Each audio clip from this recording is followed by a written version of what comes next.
Hi students, we have completed 3 classes of accounts and today we are going to start with the 4th class in which we will learn few words, the meaning of few words जैसे कि this one is my business, जिससे भी मैं सामान purchase करूंगी, that person will be considered as supplier, और जिसको भी मैं सामान बेचूंगी, that is सेल करूंगी, that person will be considered as customer. जिससे भी सामान खरीदेंगे he will be supplier, और जिसको भी सामान बेचेंगे that person will be considered as customer. अब देखिए परचेज का मीनिंग क्या है और सेल का मीनिंग क्या है. It is basically the exchange between the two parties. It is basically the exchange between the two parties where products move from supplier to the business entity.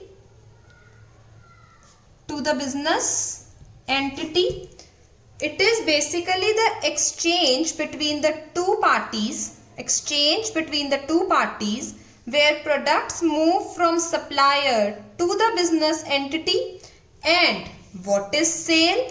Where the business entity makes the products available to the customer.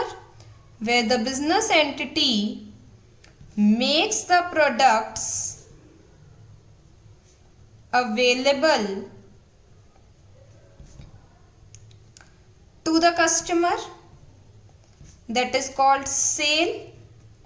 This one is not the exact definition. मैं तुम्हें कोई English definition नहीं बता रही हूँ. I am just telling you the meanings of it. इनके definitions तुम चाहोगे तो मैं इसके notes बनाकर तुम्हें link provide कर सकती हूँ, लेकिन अभी मैं सिर्फ तुम्हें इसका मतलब समझा रही हूँ. मैंने इस business entity के perspective से बात करी. जिससे भी मैं सामान खरीद कर लेकर आऊंगी वो सप्लायर, जिसको भी मैं सामान बेचूंगी वो कस्टमर. खरीदने को बोलते हैं परचेज और बेचने को बोलते हैं सेल. फाइन. आज हम लोग एक और वर्ड सीखते हैं डिस्काउंट. डिस्काउंट का मतलब क्या है? Discount means price less than the usual price. अब कई लोग बोलते हैं कि डिस्काउंट खर्चा है, कई लोग बोलते हैं कि डिस्काउंट इनकम है, कई बोलते हैं डिस्काउंट, किसी को डिस्काउंट खर्चा पड़ेगा, किसी के लिए वो इनकम बन जाएगी. अब देखिए डिस्काउंट दो तरह का होता है. एक है डिस्काउंट अलाउड वर्ड आएगा और एक आएगा डिस्काउंट रिसीव्ड. एक आएगा डिस्काउंट अलाउड और एक आएगा डिस्काउंट रिसीव्ड. अब समझिए कि डिस्काउंट अलाउड क्या होता है और डिस्काउंट रिसीव्ड क्या होता है. डिस्काउंट अलाउड हमेशा सेल पर होगा और डिस्काउंट रिसीव्ड हमेशा परचेज पर होगा.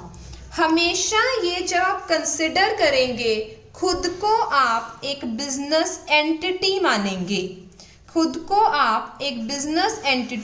मानेंगे कि मैं एक बिजनेसमैन हूं.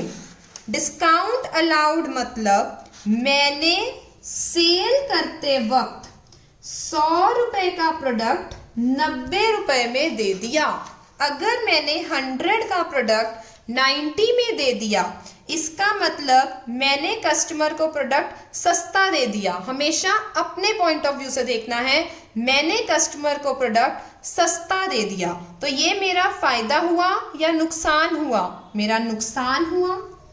ये मेरा नुकसान हुआ, एक्सपेंस हो गया. और एक्सपेंसेस को हम क्या करते हैं, डेबिट। जैसे कि हमने बेसिक रूल किया था, डेबिट ऑल एक्सपेंसेस। नेक्स्ट, अगर मैं कोई चीज परचेज करने गई, मुझे 100 वाली चीज 90 में मिल गई, तो मैं खुश हो जाऊंगी या उदास हो जाऊंगी? मैं खुश हो जाऊंगी कि मुझे 100 वाली चीज 90 में मिल गई। तो यहाँ मेरा फायदा हो गया, यहाँ मेरा फायदा हो गया, मतलब मुझे इनकम हो गई। और इनकम्स को हम क्या कर देते हैं, क्रेडिट। इसका मतलब हमने यहाँ से ये कंक्लूड किया कि डिस्काउंट अलाउड जो होता है वो डेबिट होता है, जो डिस्काउंट रिसीव्ड होता है वो क्रेडिट होता है।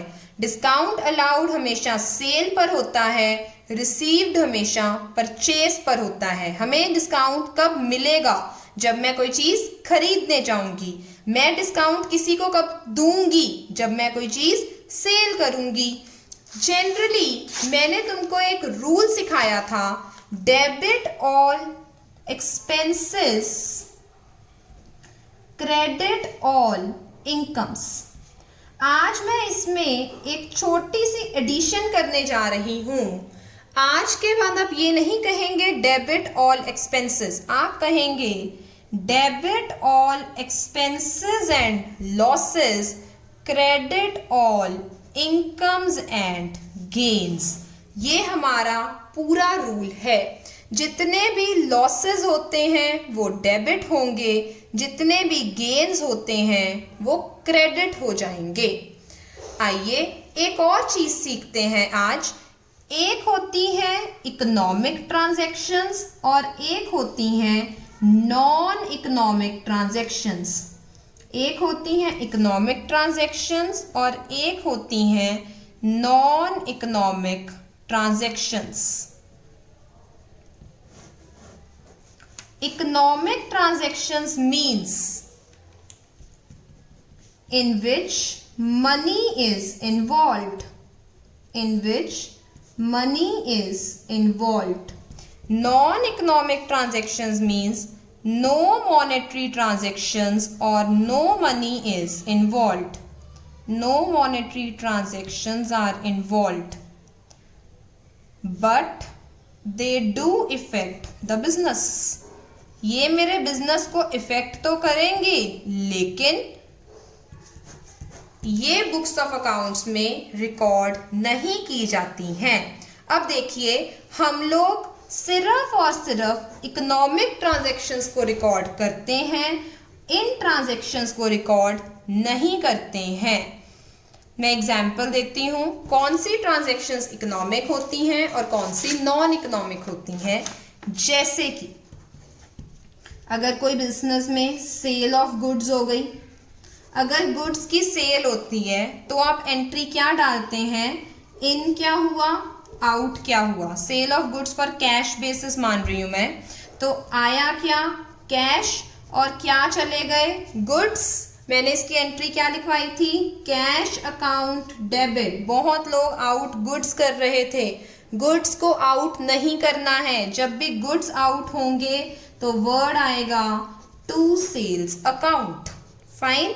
इसी तरह जब गुड्स परचेज किए थे, purchase of goods for cash, तो आया क्या था, गुड्स, और गया क्या था, कैश। और हमने इसकी क्या एंट्री पास की थी, गुड्स जब इन होंगे तो वर्ड यूज होगा purchases account debit to cash account. ये एंट्री पास की थी। अब देखिए नॉन इकोनॉमिक ट्रांजैक्शंस कैसे होती हैं। Suppose it's raining heavily outside, it's raining heavily outside. अगर बारिश हो रही है तो ऑब्वियस सी बात है आज दुकान पे कस्टमर नहीं आएगा, लेकिन ये एक नॉन इकोनॉमिक ट्रांजैक्शन है। ये मेरे बिजनेस को इफेक्ट कर रहा है, लेकिन ना कुछ आ रहा है ना कुछ जा रहा है, इसलिए ये एक नॉन इकोनॉमिक ट्रांजैक्शन हुई। इसकी हम कोई जर्नल एंट्री पास नहीं करेंगे। सेकेंडली, मैंने अपनी दुकान पे एक ऐसा एम्प्लॉय रख लिया जो कि बहुत डिसऑनेस्ट है, जो चोरी भी कर सकता है, लेकिन उसने कोई चोरी करी तो नहीं है, लॉस बाय थेफ्ट हुआ तो नहीं है। जब तक नहीं हुआ, लेकिन मेरे मन में डर तो हमेशा रहेगा कि कभी ये चोरी ना कर ले या कोई नुकसान ना हो जाए। लेकिन कोई नुकसान हुआ तो नहीं, इसका मतलब अभी तक कोई ट्रांजैक्शन हुई तो नहीं। क्या मुझे उसकी एंट्री डालने की ज़रूरत है? नहीं, उसकी कोई भी एंट्री पास नहीं की जाएगी। नॉन इकोनॉमिक ट्रांजैक्शंस वो होती हैं जिसमें कोई मनी का आउटफ्लो या इनफ्लो नहीं हुआ होता है। उस केस में हम उन ट्रांजैक्शंस को रिकॉर्ड नहीं करते हैं। आइए, हमने कुछ तरह की जर्नल एंट्री सीख ली हैं। हम उन जर्नल एंट्रीज को पहले रिवाइज करेंगे, फिर एक या दो टाइप की और जर्नल एंट्रीज सीखेंगे। हमने सबसे पहले टाइप 1 जर्नल एंट्री सीखी, जिसमें हम लोगों ने purchase and sale of assets किया था। जब भी हम एसेट्स परचेज करते थे, परचेज ऑफ लैंड सपोज, तो हम कहते थे इन क्या हुई? लैंड। फॉर कैश अगर परचेज करते थे तो आउट होता था कैश, तो एंट्री आ जाती थी land account debit to cash account. Similarly sale of land for cash, अगर हमने लैंड सेल करी है फॉर कैश पर्पस तो हम एंट्री डालते थे इन आउट। इन क्या हुआ? कैश, चले क्या गई? लैंड, एंट्री आ जाएगी cash account debit to land account. Fine, यही एंट्रीज हम लोगों ने सीखी थी। अभी हम लोगों ने टाइप 2 एंट्रीज भी सीख ली थी, जिसमें हम लोगों ने sale and purchase of goods किए थे। अगर हम लोग गुड्स परचेज करते हैं तो उसकी एंट्री कैसे आएगी? इन क्या हुए? गुड्स। अगर मैं फॉर कैश ही एज्यूम कर रही हूँ तो आउट क्या हुए? इन हुए गुड्स, आउट क्या हुए? कैश। तो इसकी एंट्री आती थी purchases account debit to cash. कभी भी मैं गुड्स वर्ड एंट्री में नहीं लिखूंगी। इसी तरह जब सेल ऑफ गुड्स होंगे फॉर कैश, तो आया क्या? गुड्स सेल करने से पैसा आता है और गुड्स चले जाते हैं, तो एंट्री क्या आती है? Cash account debit to goods नहीं, टू सेल्स अकाउंट। कभी भी गुड्स वर्ड एंट्री में नहीं आता है। फिर हम लोगों ने टाइप 3 जर्नल एंट्री सीखी थी। टाइप 3 जर्नल एंट्रीज में हमने क्या सीखा था? Expenses and incomes. इसके लिए हमने बेसिक रूल भी सीखा था, debit all expenses and losses, credit all incomes and gains. अब हम लोग इसकी रिवीजन करेंगे एक बार। एक्सपेंसेस में हमने किया था रेंट पेड इन कैश। इन क्या हुआ? कुछ भी नहीं। गया क्या? कैश। तो टू कैश अकाउंट तो आएगा ही। हमने ये कैश क्यों पे किया? रेंट पे करने के लिए, तो डेबिट कर देंगे रेंट अकाउंट। और वैसे भी रेंट एक खर्चा है, तो सारे खर्चों को हम डेबिट करते हैं। इसी तरह suppose insurance commission received, insurance commission received in cash. Insurance commission received in cash में इन क्या हुआ? मैंने कैश रिसीव किया था, तो इन कैश आउट, कुछ भी नहीं हुआ, तो एंट्री क्या आएगी? कैश अकाउंट डेबिट टू, किसके अगेंस्ट रिसीव किया कैश? इंश्योरेंस कमीशन के, टू इंश्योरेंस कमीशन।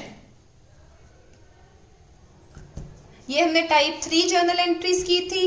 फिर हमने टाइप 4 जर्नल एंट्रीज भी की। टाइप 4 में मैंने आपको सिखाया था credit based transactions. Credit based transactions, credit based मतलब कि मैंने चीज खरीदी या बेची उधार पर, मतलब मैंने कैश पेमेंट नहीं की। Suppose purchased goods from Ram on credit basis, on credit basis. इन क्या हुए? गुड्स। आउट क्या हुआ? क्या मेरा पैसा गया? नहीं, क्योंकि ऑन क्रेडिट बेसिस है। क्रेडिट मतलब मैं उधार पर सामान लेकर आई हूं, मैंने इसकी पेमेंट नहीं की है, तो उस केस में आउट कुछ भी नहीं हुआ। जब गुड्स इन होते हैं तो वर्ड आता है परचेजेस अकाउंट डेबिट। जब आउट कुछ भी नहीं हुआ तो हम कहेंगे पेमेंट किसको देने वाली है? राम को देने वाली है, to Ram account, to Ram account. Fine. Next, sold goods to Ram on credit basis. ठीक है, in out. Sold goods to Ram on credit basis, मैंने गुड्स बेच दिए, मेरे हाथ से क्या चला गया? गुड्स। पैसे आने थे पर क्या वो आए? नहीं, क्योंकि माल मैंने उधार बेचा है, तो इन कुछ भी नहीं हुआ। जब गुड्स आउट होते हैं तो वर्ड यूज होता है सेल्स अकाउंट। फाइन। अब इन अगर कुछ भी नहीं हुआ तो हमने पैसे किससे लेने हैं? राम से, राम अकाउंट डेबिट। इसके लिए मैंने तुम्हें वर्ड सिखाया था debtor and creditor, debtor and creditor. This is a revision class of what we have done in the previous 3 classes. Debtor हमेशा arise होंगे जब मैं क्रेडिट सेल करूंगी, जब भी मैं क्रेडिट सेल करूंगी, और क्रेडिटर हमेशा अराइज होंगे जब मैं क्रेडिट परचेज करूंगी। दैट इज जब भी मैंने पेमेंट करनी है किसी को तो वो बनते हैं creditors. Creditors are my liability. क्यों लायबिलिटी? क्योंकि मैंने उधार माल खरीद लिया, मैंने अभी इसकी फ्यूचर में पेमेंट देनी है, तो मेरी ये लायबिलिटी हो गई। लायबिलिटी क्या होती है?